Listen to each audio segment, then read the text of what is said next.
Bom dia a todos presentes. Quero agradecer a presença de vocês. Bom dia ao doutor André Peluso, pelo convite tão gentil que me fez, né? E aqui estou, nessa linda cidade que eu não conhecia e estou tendo o prazer de conhecer. Agradeço a todos os presentes e que eu possa ter a certeza de colocar a história da Arigó com mais absoluta firmeza e que as pessoas possam compreender como foi o trabalho dele, né? Porque Arigó foi um médium que as pessoas mais jovens não sabem quem foi Arigó. Acontece o seguinte, como foi com o passar do tempo, as pessoas foram esquecendo dele. Quantas casas espíritas que eu ouvia falar mal do Arigó, infelizmente, né?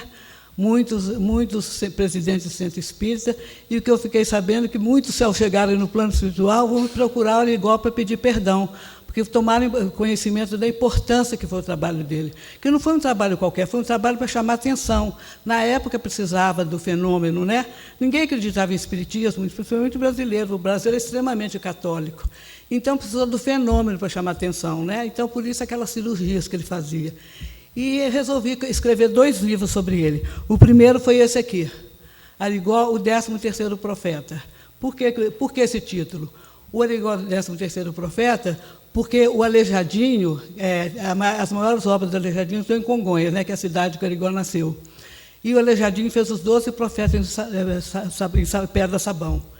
E foi pedido do Aleijadinho, no plano espiritual, que esse trabalho de cura acontecia em Congonhas. O doutor Frito nos disse que tinham só 2 médiuns no planeta para fazer esse trabalho. Seria um médium na Inglaterra e Arigó em Congonhas.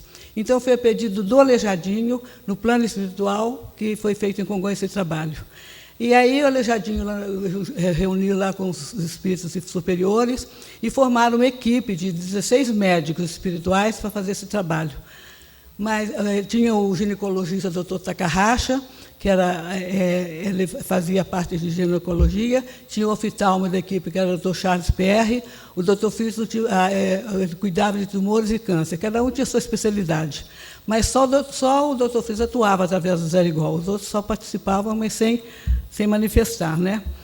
Então, eu estou aqui hoje para compartilhar algumas histórias dele, porque a história dele é muito rica, com muitas coisas. Eu falei que, quando eu escrevi esse livro aqui. Esse livro esgotou rapidamente, foi dito pela editora Misa, esgotou rapidamente. Aí eu resolvi escrever esse aqui. Esse aqui foi publicado pela AMENG, né, a Associação Médica Espírita de Minas Gerais. E esse livro, o doutor Andrei Moreira, que era o presidente, me deu liberdade de eu colocar mais coisas. É claro que eu não coloquei tudo, porque se eu fosse escrever um livro para botar tudo, ia ser de mais de 1000 páginas, e ninguém vai ler um livro desse tamanho, né? Então, deixa eu falar uma coisa, esses instrumentos aqui, eu tinha comigo guardados. Os instrumentos que Arigó operava, a tesourinha, a faquinha que ele operava, a tesourinha, tudo isso era dele. Aí eu dei para o museu, doei para o museu, porque, como é uma cidade histórica, e vai turista do mundo inteiro, eles vão ver, todos vão lá ver o Museu do Arigó. Então, eu escrevi esse livro, e aqui depois vocês... tem QR Codes, vários QR Codes, com música, com palestras, tem várias coisas. Inclusive, tem 2 filmes aqui que pode assistir no QR Code, ele fazendo cirurgia, né? Então, eu vim compartilhar essa história, porque foi uma história ilustrada com muita dificuldade, muito sofrimento, muita perseguição, mas também uma história cheia de amor, de perdão, né? E não foi fácil para Arigó, foi muito difícil para ele. Muitas histórias foram contadas sobre ele, mas nem tudo foi dito, né? Existe cerca de 14 livros, mais ou menos, 14, 15 livros escritos sobre eles. O professor Herculano Pires escreveu 2 livros sobre ele. Curas Paranormais, e o outro livro chama Arigó, Vida e Martírio. Né? Então, o Herculano Pires era um grande estudioso da doutrina espírita, um cientista, né? Muito estudioso, e foi o espírito que mais apoiou Arigó, foi o Herculano Pires. E o Jorge Resine, né? Que também devem conhecer.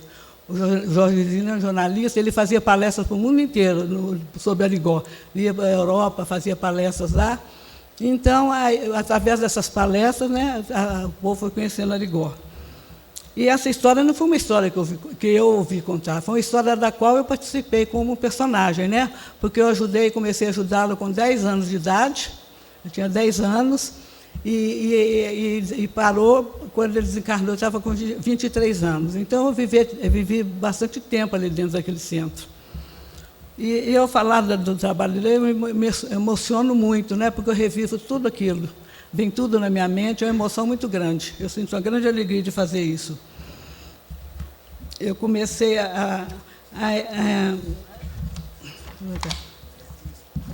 o Arigó foi um médio de manifestação, um médio ostensivo em alto grau, mas era impressionante, as pessoas tocavam nele, se curavam na hora, né? E ele começou atendendo na casa dele, lá em Congonhas, uma casa bem antiga, e as pessoas começaram, porque a primeira cirurgia, deixa eu contar como é que foi a primeira cirurgia que chamou a atenção do Brasil inteiro. Como é que é o nome dele? Vocês não reparem não, porque a gente fica idosa. A memória passada eu lembro tudo, mas a memória recente está meio falhando um pouquinho, né? Mas o senador Lúcio Bittencourt, que estava fazendo campanha eleitoral no ano de 1950, ele foi para Congonhas fazer reunião com os membros do sindicato. O Arigó era presidente do sindicato dos mineradores, lá em Congonhas, que lá tem muito minério, né, região de minério, e meu pai era o vice-presidente do sindicato. E eles foram para Belo Horizonte com o senador, fizeram uma reunião na churrascaria camponesa em Belo Horizonte, e depois dessa reunião foram todos se hospedar no Hotel Financial, em Belo Horizonte. E esse hotel, todos ficaram hospedados no mesmo andar. Quando foi de madrugada, o Arigó ficou no apartamento dele sozinho. Quando foi de madrugada, ele acordou com fortes pancadas na porta do apartamento dele. Ele era assustado, né? Levantou sonolento, abriu a porta e se deparou com o senador Lúcio Bittencourt, falando para ele: Arigó, você operou meu pulmão essa noite. Aí o Arigó falou: você está ficando louco, você não está bom da cabeça. Eu operei seu pulmão, eu estava dormindo, porque ele era inconsciente, né? Totalmente inconsciente. E nem poderia, a cirurgia que ele fazia, que não poderia ter consciência, ele não ia conseguir fazer aquela cirurgia. Imagina abrir abdômen, você consciente, uma pessoa, né? Não tinha como. Então o senador falou assim: não, você operou meu pulmão, você quer ver a prova? Mostrou o pijama cortado nas costas, na altura dos pulmões, e sujo de sangue. Aí o senador pegou o primeiro avião que saiu da Pampulha, de BH, e foi para o Rio de Janeiro consultar seus médicos, porque ele tinha um câncer no pulmão. Chegando lá, os médicos examinaram, fez todos os exames, os médicos falaram para ele: olha, esse tumor que era inoperável já não existe mais, e foi retirado por uma técnica não conhecida por nós. Ele, não satisfeito, ele foi para os Estados Unidos, consultou uns grandes médicos nos Estados Unidos, e todos eles falaram: não tem mais nada no pulmão, você está curado. Então, o senador voltou para o Brasil e espalhou isso por todos os jornais. Aí o Brasil tomou conhecimento de quem era Zé Arigó, porque até então, né, era só naquela regiãozinha lá. E no começo, na infância dele, ele já apresentou mediunidade. O pai dele era um fazendeiro muito rico na cidade, ele chamava Antônio de Freitas Sobrinho. Ele ia para a fazenda ajudar o pai, né? Ele é primogênito de 9 filhos. Ele trabalhava duramente, ele ia recolher animais no pasto, e muitas vezes ele via no pasto uma bola de fogo, e dentro dessa bola de fogo ele via um rosto dentro. Ele tinha muito medo, ele não sabia o que era aquilo. Ele corria para casa. À noite ele dormia no seu quarto, passava na parede cenas de salas de cirurgia. Ele, com muito medo, ele ia para o quarto dos pais, dormir na cama dos pais. O pai dele deu muita surra nele, ele apanhou muito. Ele apanhava tanto que ficava na salmoura, dentro da banheira, na salmoura, para melhorar a ferida nas costas, né? E ele sofreu muito por causa disso. E até a perseguição também na cidade, né? E aí o padre, quando ele estava mais ou menos uns 18 anos, um dia ele estava no paiol da fazenda, debulhando milho, descascando o milho. De repente, num balaio assim, com mais ou menos umas 100 espigas, ele encontra um crucifixo dentro do balaio, junto com os milhos, que brilhava muito. Ele começou a perguntar para todo mundo quem era dono daquele crucifixo. E não encontrou o dono. Ele pegou e guardou aquele crucifixo consigo, sem jamais imaginar que com aquele crucifixo ele iria começar um grande trabalho de cura.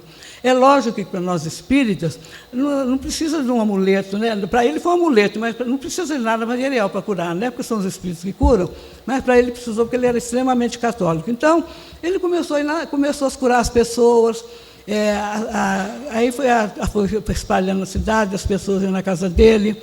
Agora, uma cirurgia também que chamou muita atenção da cidade, da região, foi a seguinte: tinha uma senhora que ela até mais ou menos morava mais ou menos pela minha casa. Ela tinha câncer no útero. E ela estava, os parentes estavam todos em volta da cama dela, orando por ela, as velas acesas, um de cada lado da cabeceira. E o padre foi lá aplicar a extremoção. A hora que o padre estava saindo, já estava nos momentos finais mesmo, a hora que o padre estava saindo, o Arigó chegou na casa. O doutor Fritz falava no ouvido dele, né? Ele, o tempo inteiro, o doutor Fritz, fora do centro, falava no ouvido dele. Quando estava manifestado, falava. Aí ele chegou lá, entrou na casa, foi lá na cozinha, pegou uma faca enorme que estava em cima da pia, voltou ao quarto da mulher, fez uma abertura bem, com aquela faca, ele fez uma abertura bem grande na vagina dela, bem grande, colocou sua mão, enfiou naquela abertura e arrancou do útero um tumor do tamanho de uma laranja. Com a mão ele arrancou do útero, né? E aí os parentes saíram apavorados, né? Todo mundo assistindo aquilo, saíram apavorados. Aí um foi chamar um médico, o médico chegou lá, a mulher estava falando, sentada na cama, a mulher não falava mais, estava muito ruim, mal, né? O médico ficou impressionado, e ele ficou muito impressionado com aquele tumor, como é que tirou daquela forma, né? Porque sem preparação, sem anestesia, e não sentia dor, não sentia nada.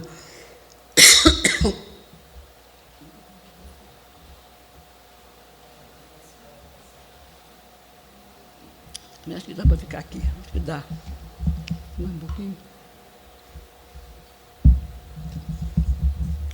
Então, o Arigó, vou botar aqui, fica mais fácil, né?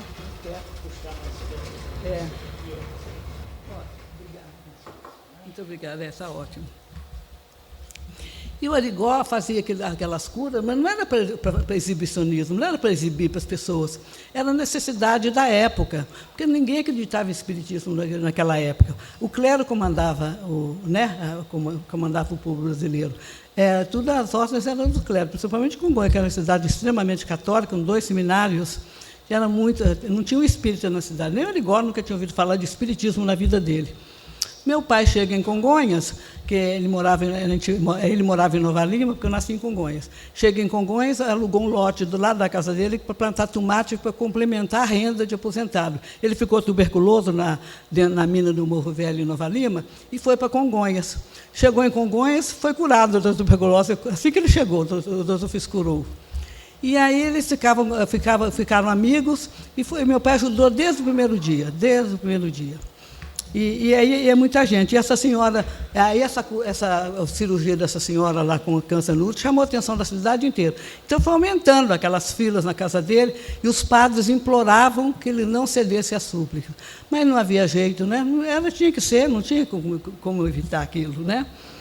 E o Aleijadinho pediu para esse trabalho de cura ser feito em Congonhas, porque, como eu já disse, é a maior obra dele, né?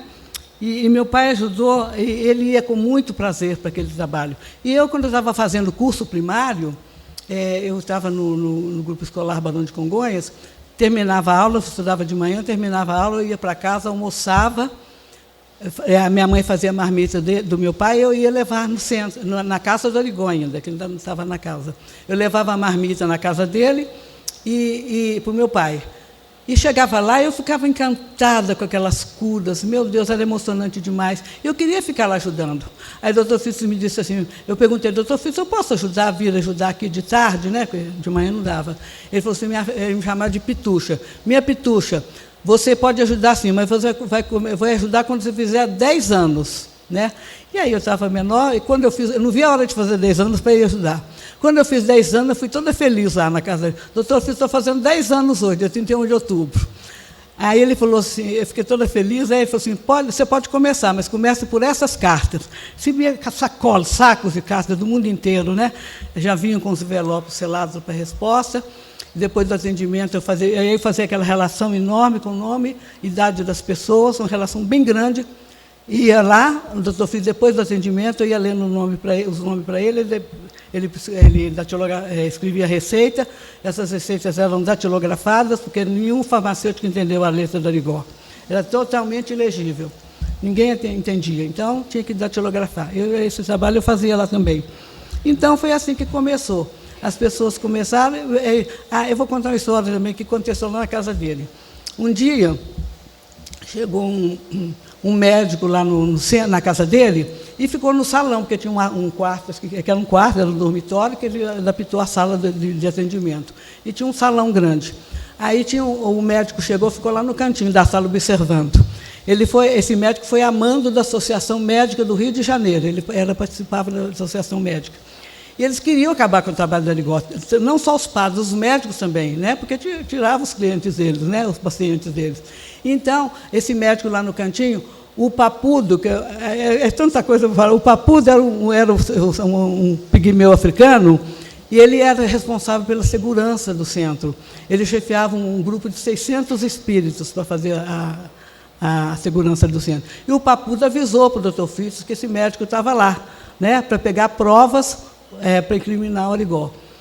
E então o doutor Fitz levantou da sua mesinha, tinha uma mesinha assim, que sentava assim para prescrever receita. O doutor Fitz levantou, chegou no salão e falou assim: tem um médico aqui nessa sala, vem aqui, doutor, venha comigo, doutor. O médico lá quietinho, nem se mexia. Venha comigo, doutor. Aí ele não se manifestou, o doutor chegou lá, bateu no ombro dele, vem comigo, doutor, falou para ele, vem comigo, doutor, na minha sala. E aí o primeiro paciente que estava para ele atender era um cego. O doutor Fritz, na frente do médico, pegou a faca que ele tinha, a faquinha, porque não tinha nada esterilizado, ficava ali em cima da mesa com poeira, nunca teve infecção, porque a luz era de Fevereiro de Cristo que neutralizava tudo, né? O doutor Fitz pegou a faquinha, enfiou no olho do homem, botou o olho dele para fora para operar, punha o olho para fora, literalmente para fora. Botou o olho dele para fora, operou, aí o médico desmaiou. A hora que ele viu aquilo, ele desmaiou. E aí voltou para o Rio de Janeiro e não levou prova nenhuma, né? Ele ficou impressionado com o que ele viu lá, tudo que ele viu. Chegou no Rio de Janeiro, a Associação Médica ficou muito brava com ele, porque ele não levou prova nenhuma contra o Arigó. E eles resolveram mandar uma outra pessoa, conseguiram um motorista de táxi no Rio, que era uma pessoa perfeitamente saudável, não tinha nada. Falei, esse aí que nós vamos mandar para Congonhas. Aí o motorista de táxi chegou lá, né, porque eles queriam a receita, sabe, a prova, queriam a receita com a letra dele. O motorista chegou lá, entrou na fila, né, e conseguiu receita, né? O doutor Fitz já sabia de tudo, né? Já sabia de tudo. E aí ele ficou todo feliz, entrou na fila para datilografar a receita. A receita foi datilografada e falou: eba, vou ganhar o dinheiro que eles me prometeram, né? Que eles estavam levando a prova que eles queriam. Aí botou a receita no bolso e foi para a rua pegar seu carro para voltar para o Rio de Janeiro. Chegando lá no carro, ele resolveu, falou assim, deixa eu ver que remédio que ele escreveu para mim, né? Não tinha nada, vamos ver que remédio que ele escreveu para mim. Aí ele abre o papel do receituário e está escrito: tome uma dose de evangelho de manhã, outra tarde e outra noite. Era a receita dele. Aí não teve jeito. Aí esse motorista, depois ele começou a levar as pessoas de graça para Congonhas para ser atendidos. Então era assim, né? Era muito interessante, é muito interessante a história do Arigó, né? O Arigó, eu tirei aquele negócio da sequência aqui, ainda fiz confusão aqui. Tirei da sequência. Eu preciso da ficha, gente, que é muita história, senão eu esqueço na hora, né?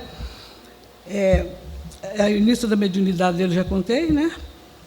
E aí ele resolveu com meu pai fundar o Centro Espírita Jesus Nazareno, fundado o Centro Espírita, e ele passou a atender lá no centro. E as pessoas atendiam cerca de 1.500 a 2.000 pessoas por dia. Era muita gente. E o Arigó era um médium de efeito físico poderosíssimo. As pessoas tocavam nele, se curavam. Era impressionante.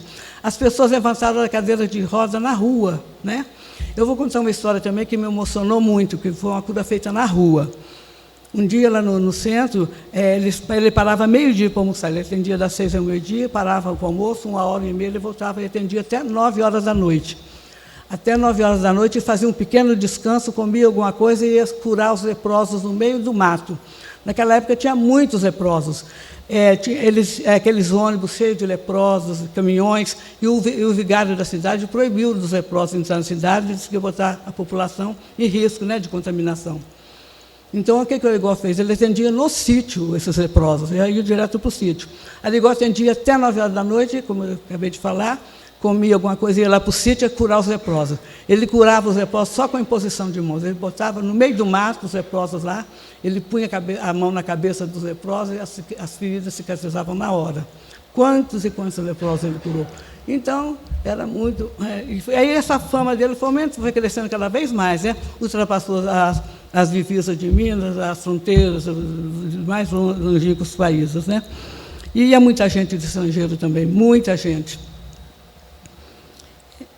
Agora, outra coisa que eu vou contar, e essa cura que eu falei que eu me emocionei muito, foi o seguinte: ele terminou de atender meio-dia e tinha um alpendezinho assim, era uma casa antiga, um alpendezinho na entrada, e ficavam lá vários rapazes.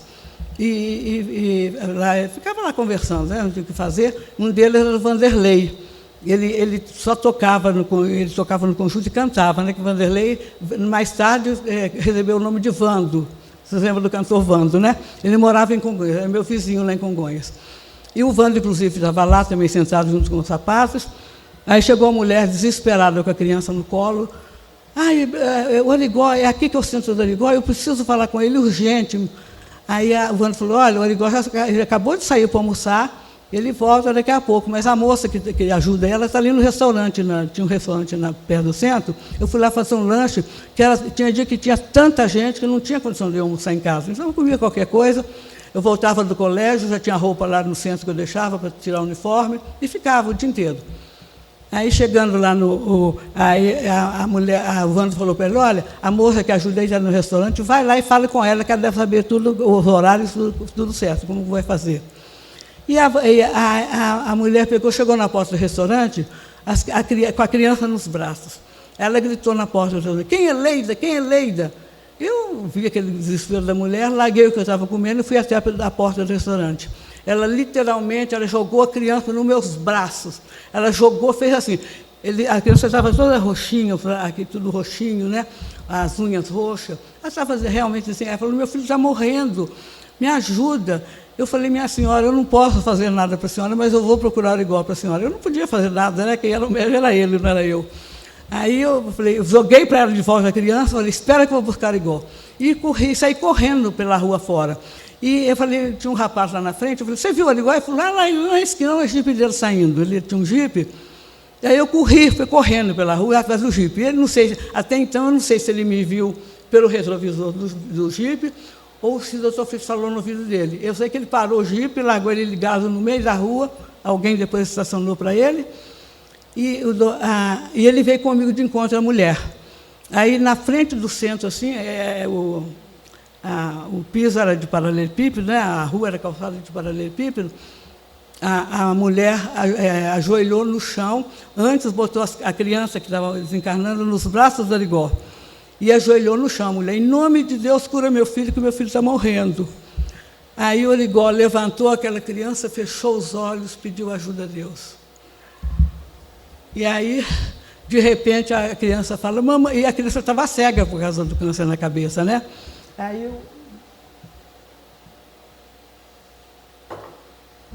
o Arigó pediu, aí a criança começou a gritar: mamãe, mamãe, estou te vendo, mamãe, estou te vendo. Aí a mulher desmaiou.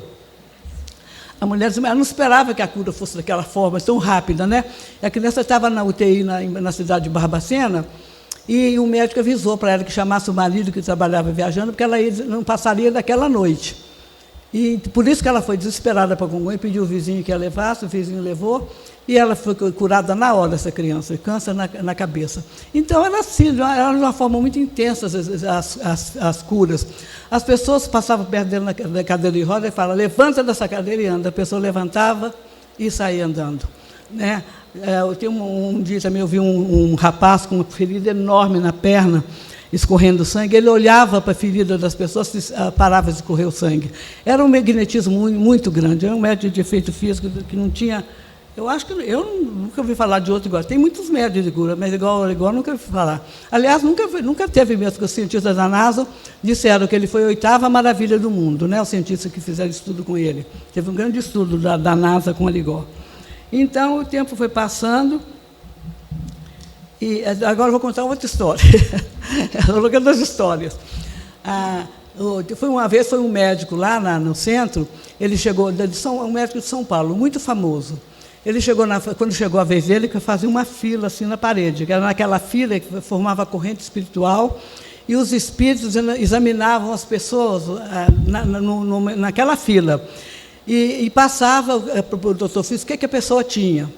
E por isso as pessoas chegavam na frente dele, quando ela ia dizer o que tinha, o doutor Físio falava, não precisa dizer nada que eu já sei tudo. Os espíritos já tinham contado para ele, né?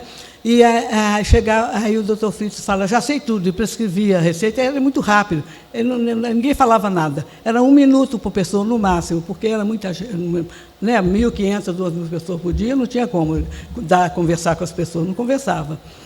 Aí, de vez em quando ele levantava da cadeira, fazia uma cirurgia, encostavam na parede, punha o olho para fora, e assim, é assim que era. Mas essa criança saiu andando, e depois ela foi várias vezes em Congonhas e ficou totalmente curada, né? Então, as curas eram muito ostensivas, né? Muito interessante. Aí foi esse médico lá de São Paulo, ele chegou lá para o doutor e falou assim, olha, eu sou médico, sou saudável, não tenho nenhuma doença, eu não vim aqui buscar receita. Eu só vim aqui para ter uma explicação, o que aconteceu com a minha filha. Minha filha nasceu muda, eu levei nos maiores especialistas do Brasil e da Europa. E todos foram unânimes em dizer que minha filha não vai falar e que não sabiam o porquê. E foi a resposta para esse porquê que eu vim buscar aqui em Congonhas. O doutor Fritz virou para ele e falou assim, você se lembra do dia do baile da sua formatura? Porque ele contava as histórias, não só, ele contava por que a pessoa estava doente. Você se lembra do dia do baile da sua formatura de médico? Ele falou assim, sim, claro que eu me lembro. E o que tem a ver o baile da minha formatura com a minha filha ser muda? Aí o doutor Fritz virou para ele e falou assim, olha, e você tem dentro do seu anel a foto da sua ex-noiva. Ele tinha uma noiva, essa noiva que ele tinha, ele foi para o baile da formatura e não levou a noiva. Ele dançou a valsa com outra moça. A noiva tomou conhecimento disso, suicidou cortando as cordas vocais, né? Passou a faca na garganta e suicidou.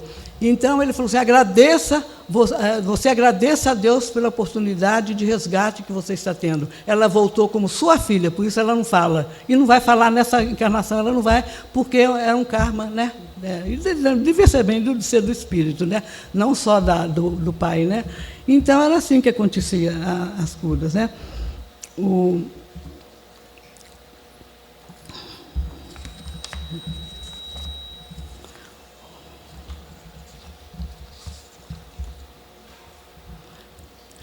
doutor Fritz não deixava... outra coisa interessante, ele punha o código nas receitas. Tinha o papel do receituário, né? Que as pessoas pegavam e iam para a fila de datilografar, e quando a pessoa não ia se curar, né, ia desencarnar, os espíritos avisavam para ele, e ele punha um código na receita, ele fazia um negócio assim na receita, era um código que só eu e outro rapaz que datilografava a receita sabíamos. Então, quando a gente recebia o papel com aquele código, que não tinha remédio nenhum escrito, só o código. Ele escrevia alguma coisa do Evangelho, né, para a pessoa não perceber nada. Ele chegava para mim, ou para o preto, a gente escrevia uma mensagem do Evangelho, e ninguém nunca soube disso. E seria falta de caridade, né? Você receber um papel avisando que você vai desencarnar, seria falta de caridade. Então, e por isso, ele nunca nenhum... Em 21 anos de trabalho, nunca nenhum doente desencarnou depois de ter tomado um remédio do Zé Igor. Nunca desencarnou. Ele foi processado, mas não porque tivesse matado alguém. E outra coisa também, quando era para fazer cirurgia, aparecia uma luz em forma de prata sobre a cabeça do doente, aí o doutor Fritz não operava, porque sabia que a pessoa ia desencarnar. Então, era tudo muito organizado, né? Tudo muito organizado. E 90% dos que foram a Aligó eram desenganados pela medicina, 90%. Curou gente do mundo inteiro, né?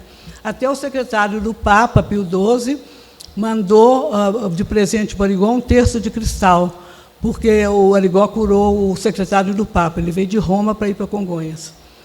E aí esse texto ficou comigo até o ano passado. Eu doei as coisas dele tudo para o museu, né? Porque em Congonhas, como cidade turística, é melhor ficar lá que na minha casa, né? Numa gaveta, né?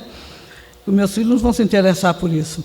Outro tipo de cirurgia também é que ele fez até no professor Herculano Pires. É o professor Herculano Pires que deu esse nome, cirurgia simpatética.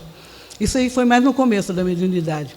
O que ele fazia? Ele punha jornais no chão, e a doença da pessoa passava para o corpo dele. E ele vomitava naquele jornal e as pessoas saíram curadas. Os médicos nunca entenderam o que era aquilo, que fenômeno era aquele, né? E as pessoas saíam curadas. Era impressionante, né? Aí eu vou contar a história também. Um dia eu estava indo para Singapura, que eu fui 2 vezes para Singapura também levar o livro do Arigó. E a primeira vez que eu fui, chegou no aeroporto, lá em Barcelona, né? Que nós mudamos de avião. Meus filhos ficaram preocupados de eu ir sozinha, né? Quem é mais de idade, acho que tem mais dificuldade, mas eu não tenho medo porque eu tenho a ajuda do Papudo. Depois eu vou falar um pouquinho sobre o Papudo. Ele é meu guia, meu companheiro de todas as horas. Aí eu cheguei lá no avião, a moça falou, não, pode ir pela Singapore Airlines, porque não vai descer do avião na Espanha, em Barcelona, né? Aí ele falou assim para mim, de repente o avião parou, começou todo mundo a descer do avião. E eu fiquei, de repente, eu olhei para trás, estava sozinha lá dentro, né? Eu falei, meu Deus, acho que eu vou ter que descer, porque a moça lá falou que não era para sair, mas se todo mundo saiu, eu saí. Eu saí, fui naquele monte de corredor, não sabia nem qual corredor que eu ia. Falei, Papudo, me ajuda, onde que eu vou aqui agora? Me direciona onde que eu devo entrar. De repente aparece um moço, né, falando espanhol, que o espanhol, eu não falo espanhol, o portunhol a gente entende, né? Quebra o galho. Aí o moço, você está precisando de alguma coisa? Eu falei, eu tenho que passar pela migração, eu não sei como é que por onde que eu vou, qual corredor desse que eu sigo? Ele falou, vem comigo que eu te levo lá. Ele me levou até na migração, e aí eu fiz tudo lá na migração, e peguei o elevador para ir para andar de cima, de onde que saiu o avião, né, na parte de cima. E eu cheguei no elevador, estava lotado o elevador do aeroporto. E aí, quando parou no andar, onde a gente ia descer, eu falei para o assessoria, a gente sem querer fala o idioma da gente, eu poderia ter falado muitas graças, né, mas eu falei muito obrigado. Aí tinha uma moça dentro do elevador, falou assim, você é brasileira? Até que enfim encontra uma brasileira. Eu falei, eu sou brasileira. E nós começamos a conversar, né? Fomos até, eu falei, eu vou até o banheiro, vamos até o banheiro, antes da gente entrar no avião. E fomos conversando pelo aeroporto, né? Ela falou para mim assim, você está indo para onde? Eu falei, eu estou indo para Singapura. E ela estava indo passar o Natal com os filhos na Austrália. Eu falei, estou indo para Singapura. Ela ficou curiosa, mas o que você vai fazer em Singapura, tão longe? Eu falei, eu vou fazer uma palestra lá em Singapura. Ela falou, mas palestra sobre o quê? Aí eu falei, eu vou falar Zé Arigó, será que ela vai saber quem é, né? Eu falei, você já ouviu falar do médium Zé Arigó? Ela falou assim, quando eu falei Zé Arigó, ela me abraçou, mas chorava tanto, eu não estava entendendo. Chorava. Eu não acredito, eu devo minha vida ao Arigó. Quando eu era criança, eu nasci com um problema sério no coração, e os médicos falaram para minha mãe que eu não passaria dos 20 anos. Hoje eu tenho 60 anos e estou aqui graças ao Zé Arigó. Então é assim, né? Era muita gente que deve muito a ele, né? Aí eu fui para vários países, fui para Dubai, Singapura, fui para Sydney, na Austrália. No passado eu ia também fazer palestra na Europa e foi cancelado por causa da pandemia. Então estou por aí levando a história do Arigó. É bom que as pessoas, muita gente, depois de ouvir a história dele, depois de ler o livro, querem conhecer a doutrina espírita. Então, de uma certa forma, está ajudando as pessoas, né? O Jorge Resina fazia palestras internacionais, né? Muitas palestras sobre o Arigó. E o professor Herculano Pires, ele fazia debate com os médicos nas televisões. Ele debatia com os médicos, ele fez muitos debates nos canais de televisão. Arigó foi processado, aí os padres queriam acabar com o trabalho do Arigó, e o padre Leonardo, que era o vigário da cidade, resolveu processar o Arigó. O primeiro processo foi por curandeirismo. Meu pai, como ajudava o Arigó, foi processado junto por coautor. E eles foram condenados, né? Eles foram condenados 1 ano e 6 meses de prisão. Juscelino Kubitschek era o presidente da República, né? Esse processo foi em 1952. Né? O Juscelino ficou até 1960, né? Que ele fundou o Brasil em 1960. Juscelino Kubitschek era o presidente da República, e ele teve a filha dele, Márcia, a filha dele, que chama Márcia, curada pelo Zé Arigó. Então, Juscelino, quando viu que eles foram para o processo, deu indulto para eles, eles não foram presos. E aí ele continuou fazendo as curas, continuou ajudando as pessoas, e os padres não se conformavam. E aí esse padre Leonardo, um dia ele vai ao Rio de Janeiro fazer outra denúncia contra Arigó, depois que ele já tinha sido perdoado, né? Ter recebido o perdão oficial. Ele foi para o Rio de Janeiro fazendo nova denúncia contra Arigó, que na época era o Palácio do Catete, né? Que era do governo federal. A hora que ele estava subindo as escadas do Palácio do Catete, ele caiu morto na escada, subindo. Ele teve um infarto fulminante. E então a Igreja Católica lá de Congonhas resolveu chamar um outro padre, que era um holandês, doutor Padre Anselmo Menderes. Esse também, nossa, perseguiu demais. Ele que conseguiu abrir o segundo processo junto com os médicos, aí ele foi processado por exercício ilegal da medicina, porque como médico ele não poderia dar receita, né? Nem fazer cirurgias. Aí teve aquelas audiências normais, né, durante todo o processo, mas na última reunião lá no fórum, Arigó estava, né, sentado lá no banco, na cadeira do réu, estava sentado assim na cadeira, o juiz estava assim à frente, na mesa, aí o advogado de defesa, advogado de acusação, e aí saiu a sentença, que Arigó tinha sido condenado. Aí o juiz deu a sentença, e aí, de repente, os espíritos materializaram nas mãos do Arigó, no banco dos réus, uma rosa vermelha. Ele levantou da cadeira do réu, foi lá e entregou a rosa para o juiz. E esse juiz foi ministro da Justiça no governo do João Figueiredo. E ele um dia encontrou com o filho do Arigó e falou: olha, aquela rosa que eu recebi lá no fórum, eu guardo até hoje comigo, ela está sequinha dentro do meu Código Penal, né, esse juiz. Então, aí ele foi condenado, aquela turma, o povo lá de Congonhas foi tudo na frente da casa dele, fazer oração para ele, e aí, como Congonhas é muito pequeno, naquela época é menor ainda, não tinha presídio. E então ele foi para o Conselheiro Lafayette, que era uma cidade maior, ficar no presídio de lá. O delegado queria que ele cumprisse a pena no hotel, mas ele não quis o tratamento privilegiado, ele queria ficar na cadeia junto com os presos. Ele falou assim: eu não sou melhor do que eles, e ele queria cumprir a pena dele na cadeia. Aí ele foi para a cadeia, e o que aconteceu? Aquele povo todo que ia para Congonhas, ia todo mundo para Lafayette.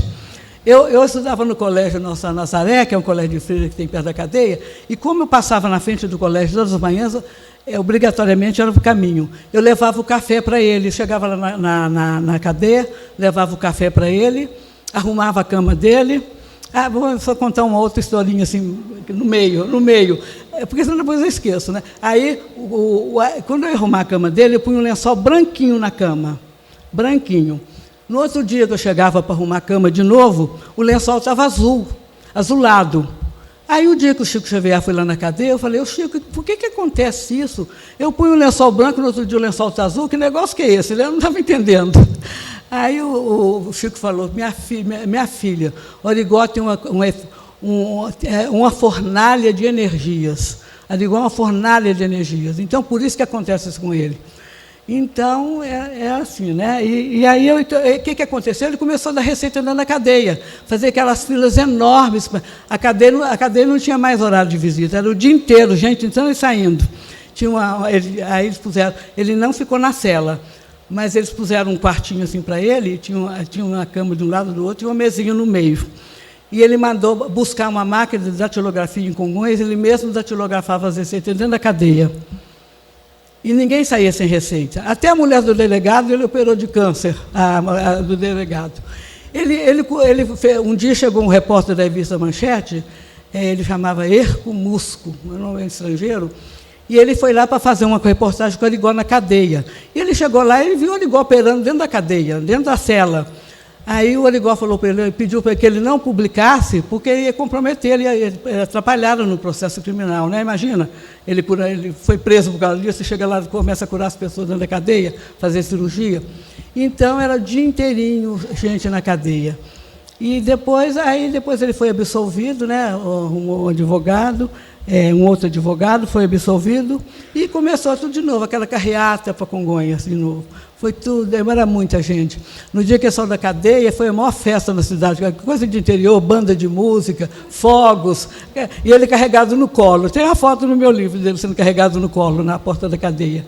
Então, ele voltou para Congonhas e continuou tudo de novo, tudo de novo. E eram cirurgias maravilhosas. Eu falei, meu Deus, como ele dá conta de fazer isso tudo? Foi um exemplo muito grande, né? Aí o doutor Fitz nos disse que o Arigó, se tivesse que parar aquele trabalho por causa da prisão dele, se ele fosse proibido de continuar a curar, eles receberam ordem de Jesus, olha o nível, receberam ordem de Jesus para materializar em praça pública. Não aconteceu porque não precisou. Mas se ele não deixasse ele dar receita na cadeia, ele ia curar na praça pública. Quem ia pedir o espírito de se materializar? Né? Ninguém poderia. Então, foi um trabalho muito importante, né? Por isso que foi importante o trabalho dele. E a doutrina espírita deve muito a ele. Deve muito, porque foi através dele que divulgou muito, dele Chico Xavier, né? Não só ele, tem outros médiuns também, mas o Arigó foi de uma forma ostensiva, porque quando a dor bate na nossa porta, a gente procura qualquer recurso para ficar livre, não procura? Você está com a dor, você quer ficar livre, então as pessoas iam, não queria nem saber se era centro espírita ou não, todo mundo ia. O JK falava que o Arigó era um médium assim que ninguém conseguia ultrapassar naquele trabalho, ultrapassar. E aí, nesse inteirinho, foi chegando, os cientistas da NASA tomaram conhecimento, né, do caso Arigó, e resolveram ir para Congonhas. Aí foram para Congonhas, no começo, no primeiro dia, a primeira vez foram só 2 cientistas. O doutor, nossa, me deu um branco no nome dele, doutor, depois eu lembro. 2 cientistas americanos da NASA. Esse médico era o chefe da NASA. Ele chegou em Congonhas, ele começou a assistir aqueles trabalhos, né? Ele começou a assistir aquelas cirurgias, e depois ele disse que parecia que ele estava num ambiente de ficção científica, né? Porque como é que pode acontecer isso, né? E ele chegava em Congonhas, eu até falei isso, ele ajoelhava nos pés do Arigó e beijava os cientistas da NASA, que eram os mais importantes do mundo na época, né? Então, os cientistas... aí o doutor Fitz, ele tinha um lipoma no braço, que ele, como médico, ele não podia ser operado. Ele não poderia ser operado. Lá, os médicos dos Estados Unidos falaram para ele que se operar, ele estava situado no nervo cubital. Se ele operasse, ele correria o risco de ficar sem o movimento das mãos. Então, por causa disso, como não era maligno, ele não quis operar. E chegou lá em Congonhas, o doutor Fitz falou, ele de paletó, né? Falou assim, você tem um lipoma no seu braço. Ele ficou espantado, como ele está vendo? Não está coberto, né? Você tem um lipoma, vão operar já o seu lipoma aí. Aí o doutor Fitz, eu não sei por qual motivo, o doutor Fitz, a faquinha não estava lá na hora, lá na mesa. O doutor Fitz chegou no salão, que não estavam as pessoas aguardando para serem atendidas, chegou no salão e falou assim, quem tem um bom canivete brasileiro para operar esse americano materialista? Aí apareceram vários canivetes. Aí ele escolheu o que estava melhor, né?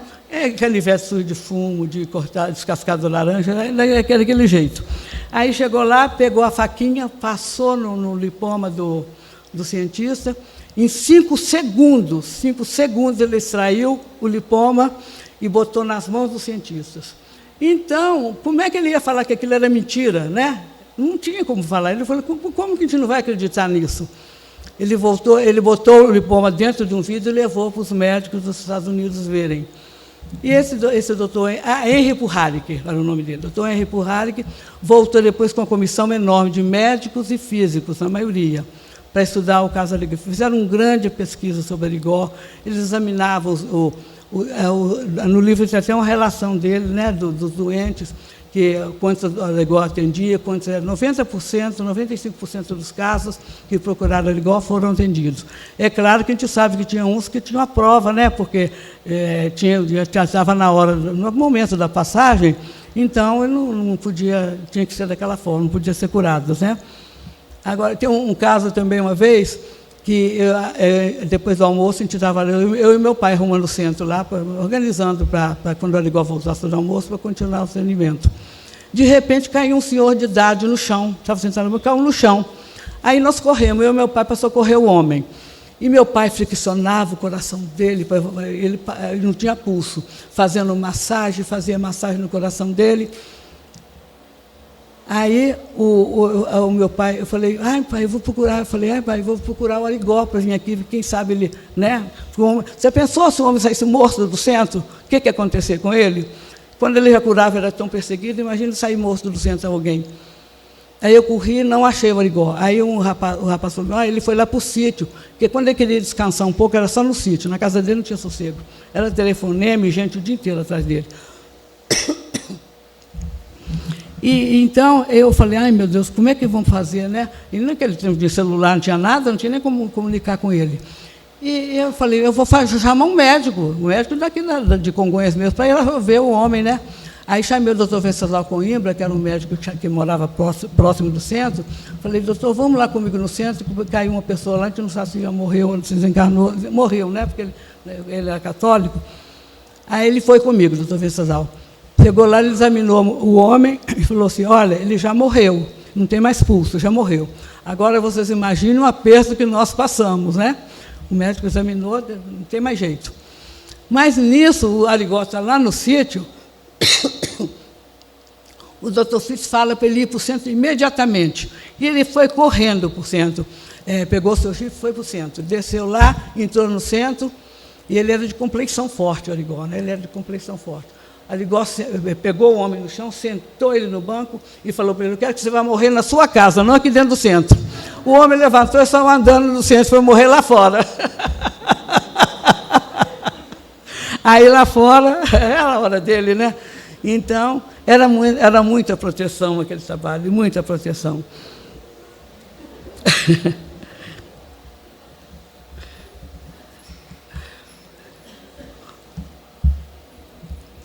O trabalho que eu fazia no centro era datilografar, fazer seitas, ajudava a formar fila, marcava o nome das pessoas. Todas as pessoas que foram lá foram inscritas em cadernos, os cadernos bem grossos, então todos os nomes e endereços eram escritos. Eu ajudava a fazer essa parte, e outra coisa que eu fazia, que era a minha função, lá desmaiava muita gente ao ver as cirurgias. Então, uma das minhas funções era ajudar os desmaiados. Aí o doutor me ensinou como é que era para fazer. Eu sentava, alguém ajudava a sentar a pessoa no banco, abria um pouco as pernas da pessoa, e botava a cabeça no meio das pernas e fazia movimento para baixo para oxigenar o cérebro, né? Aí as pessoas voltavam. E essa era uma das minhas funções. Então,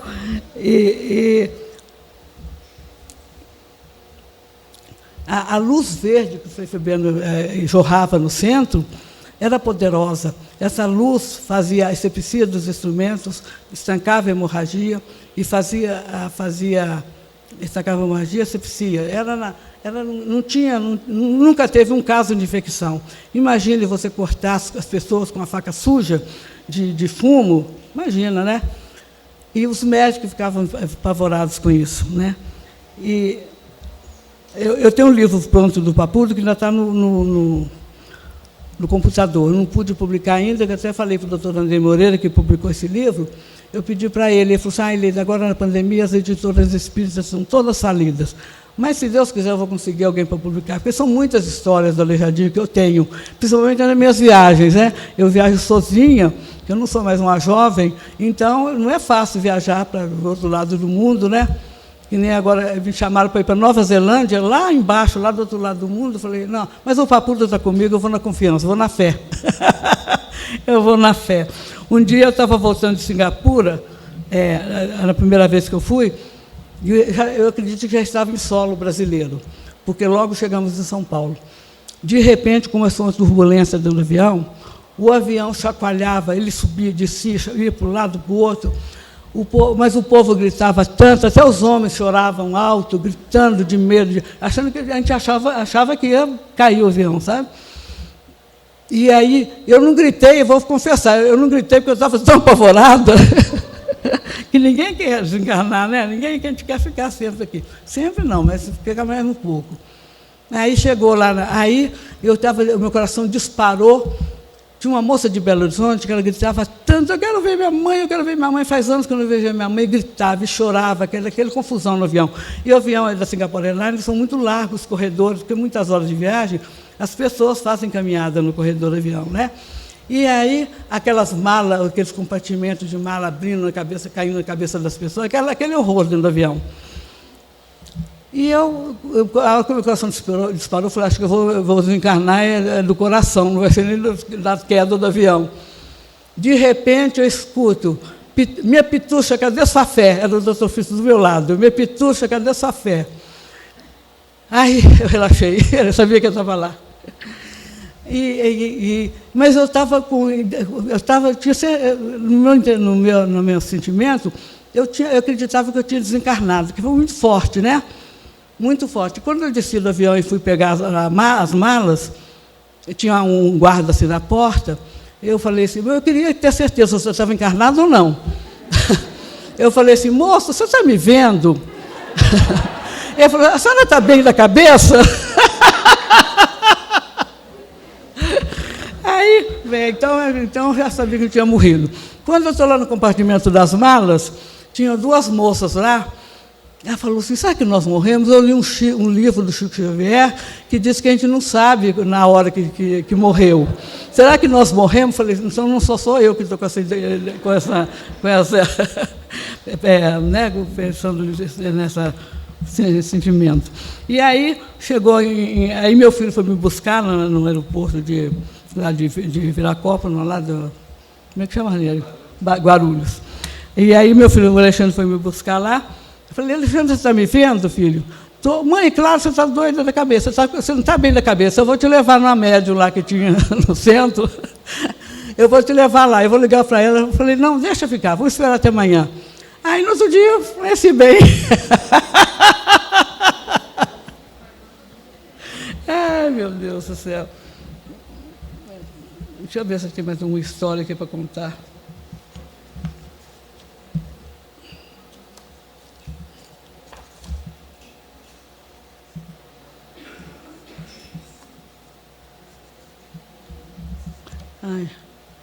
Então, outra coisa interessante. Arigó foi o único médium do planeta que fez materialização de órgãos. Nenhum médium do planeta fez isso. Como é que era essa materialização de órgãos? Muitas mulheres chegavam lá, em Congonhas, que não poderiam ter mais filhos. Já tinha tirado, né, com os médicos, útero, ovário, com câncer, né? E não poderia, lógico que não poderia, não tinha os órgãos reprodutores, elas não poderiam ter mais filhos. Elas chegavam lá, e eu conto aqui no livro o caso de um casal da Bahia, de Salvador. A moça tinha 27 anos e já tinha sido retirada e tudo. Aí o doutor Fritz, quando ela chegou na frente do doutor Fritz disse para ela, olha, pelo seu merecimento, os espíritos vão materializar os órgãos para você, e você vai ter seu filho. Aí, de repente, aqueles órgãos, a gente não viu a mão dos espíritos, só viu os órgãos caindo na bandeja, em cima da mesa, o útero, ovário, tudo veio dos outros planetas, que os espíritos traziam, né? O doutor Fritz pegou a faca, abriu o abdômen da mulher, implantou os órgãos dentro do seu abdômen e falava assim, daqui 9 meses você vai voltar com o seu filho ou sua filha no braço aqui. E voltava. Ele acertava até o sexo. Então, era muito, muito legal tudo aquilo, né?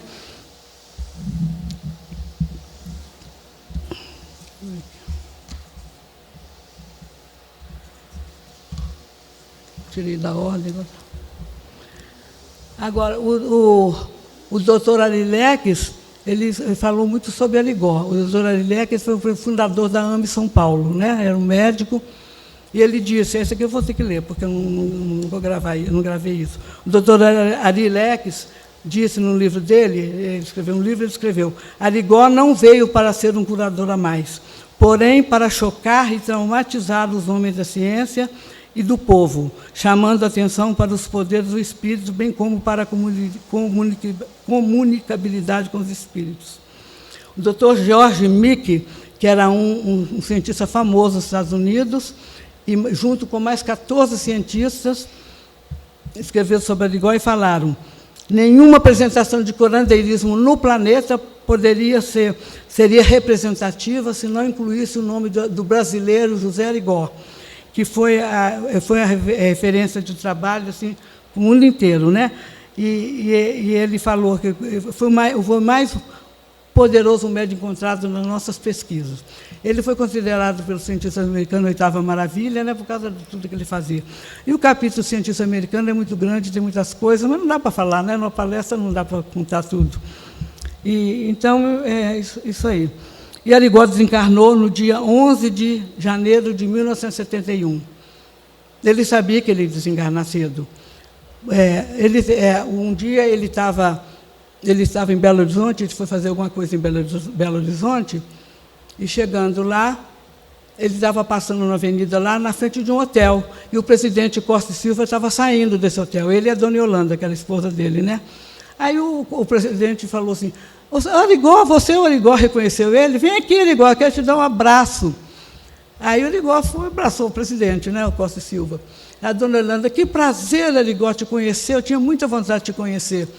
Aí o Costa e Silva falou para ele assim, eu vou autorizar o seu trabalho, você não vai ser mais perseguido. Eu, como presidente da República, eu vou autorizar o seu trabalho. E aí deu autorização. Agora, vocês imaginarem, enquanto Arigó era processado, proibido de operar, já atendia aquela imensidão de pessoas, imagina com a autorização do presidente. Ele não iria aguentar. Nenhum ser humano conseguiria, dia e noite, fazer isso, não conseguiria. Então, e aí resolveram que já tinha cumprido a missão dele, né? Dia 11 de janeiro ele atendeu normalmente, foi em 71, ele atendeu normalmente até meio-dia, saiu e falou, eu vou almoçar e vou dar uma chegadinha para licenciar meu jipe em Lafayette, para 24 quilômetros com o Lafayette. Mas logo eu já volto. E eu precisava pagar uma prestação na loja de Lafayette, eu tinha feito um carnê lá na loja. Aí eu falei, você vai para Lafayette, você me dá uma carona? Eu quero com você, porque eu preciso pagar o carnê. Você me leva junto? Ele falou assim, não, pode ir. Você me espera aqui na varanda do centro, que eu passo aqui e te pego. Meio-dia e meia, no máximo, eu estou aí. Eu fui em casa, almocei e voltei, estou esperando a Arigó, e nada dele passar. Aí eu falei assim para um rapaz que estava lá perto, falei, você viu o Arigó? Ele falou, ele já passou aqui.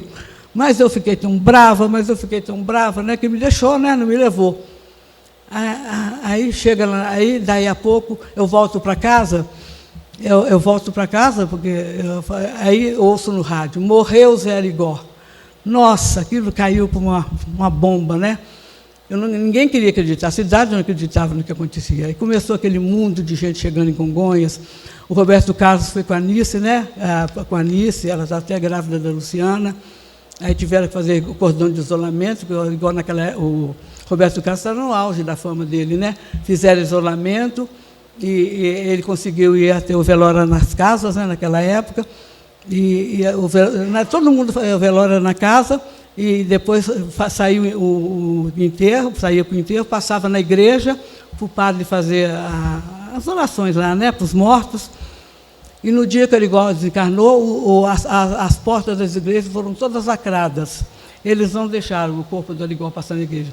E a mãe ficou muito triste, porque a mãe do Arigó e o pai eram muito católicos, a família inteira católica, eles ficaram muito tristes com isso. As portas foram fechadas, mas uma nova dimensão se abriu para recebê-lo como verdadeiro profeta, né? Então, foi muito bonito esse trabalho. Eu tenho grande prazer de rememorar tudo aquilo e de compartilhar com as pessoas, né? E se alguém quiser o livro, eu não tenho, eu só tenho 2 livros aqui que eu tinha em casa. Eu não tenho, porque a moça da Meng lá ficou de mandar para mim, e por um lapso de memória dela, ela esqueceu. Eu falei, não vou brigar com ela, porque eu também esqueço, né? E é normal, né? Como é que eu vou fazer? E não mandou os livros. Ela falou, só vou mandar segunda-feira. Eu falei, tudo bem, eu guardo para levar para outros lugares.